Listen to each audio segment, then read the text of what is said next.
पटना के गंगा तट से गांव के पोखरों तक, दिल्ली के यमुना तट से मुंबई के जुहू बीच तक, भोपाल के ताल से लेकर लुधियाना के नहरों तक, यदि छठ माई के गीत गूंज रहे हैं तो सिर्फ इसलिए नहीं कि वहां बिहार पहुंच गया है, इसलिए कि छठ मात्र बिहार की धार्मिक आस्था का प्रतीक नहीं, यह प्रतीक है एक आम भारतीय के जीवन का, उसकी जीवन दृष्टि का, जिससे शायद किसी के लिए भी असहमति की गुंजाइश नहीं बनती। सोना साट दुनिया ओ दीनाना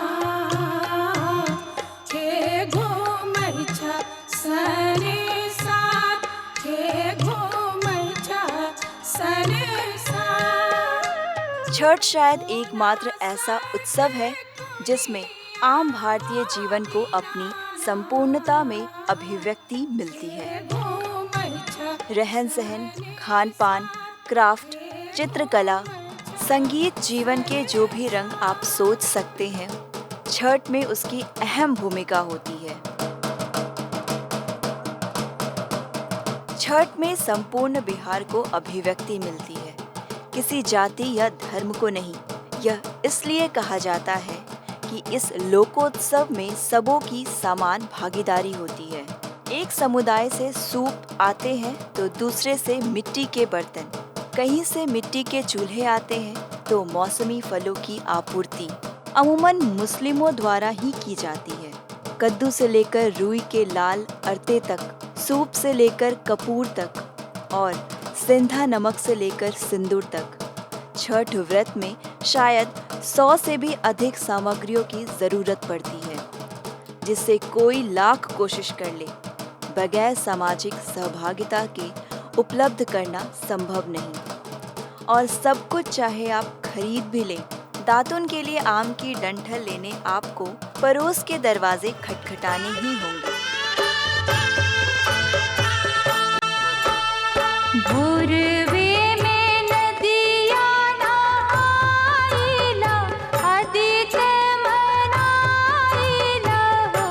छठ की महत्ता ही यही है, यह हमारे एक के श्रद्धा और समृद्धि से पूर्ति नहीं होती, सामूहिकता में ही इसकी अभिव्यक्ति होती है।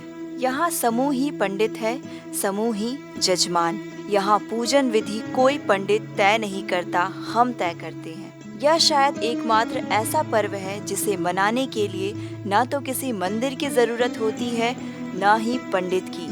ईश्वर और आस्था के बीच सीधे संवाद का है यह व्रत। कोई धर्म ग्रंथ नहीं, कोई मंत्र नहीं, बस हमारी श्रद्धा और हमारे आराध्य।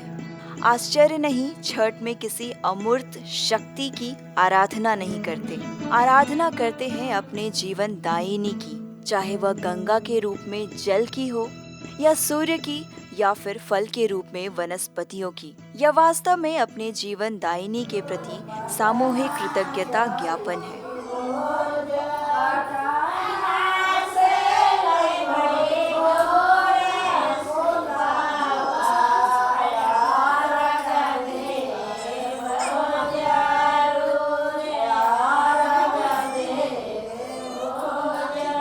दीपावली, दशहरे और होली की तरह यह किसी की जीत, किसी की हार का पर्व नहीं। अपनी परंपरा के अनुरूप अपने कृतज्ञता ज्ञापन की शुरुआत भी अस्ताचलगामी सूर्य के साथ की जाती है। भारतीय जीवन में अपने पूर्वजों को सम्मान देने का प्रतीक है यह। दूसरे दिन उगते हुए सूर्य की आराधना की जाती है। छठ पर्व के अवसर पर सूर्य की आराधना क्यों की जाती है?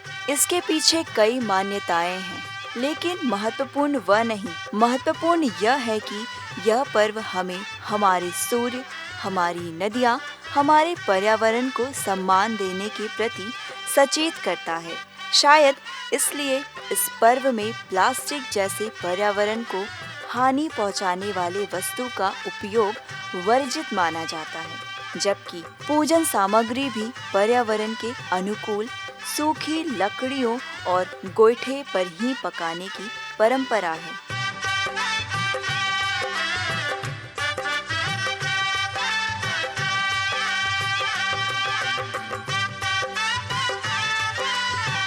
छठ पर्व की सरलता इसी से समझी जा सकती है कि इसकी शुरुआत कद्दू भात से होती है। दूसरे दिन रोटी और खीर प्रसाद के रूप में खाई जाती है और भगवान को भेंट स्वरूप घर में बने पकवान के अतिरिक्त पानी वाले सिंघाड़े और ईख जैसे सामान्य फल ही नहीं, सुथनी जैसे सर्वहारा माने जाने वाले उत्पाद भी रखे जाते हैं।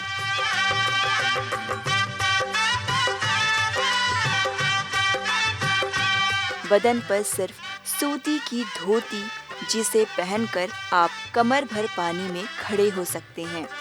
वाकई अद्भुत है यह पर्व। शायद इसलिए सूर्य को धन्यवाद ज्ञापित करने के इस अवसर को अब एक राष्ट्रीय स्वीकृति मिल रही है।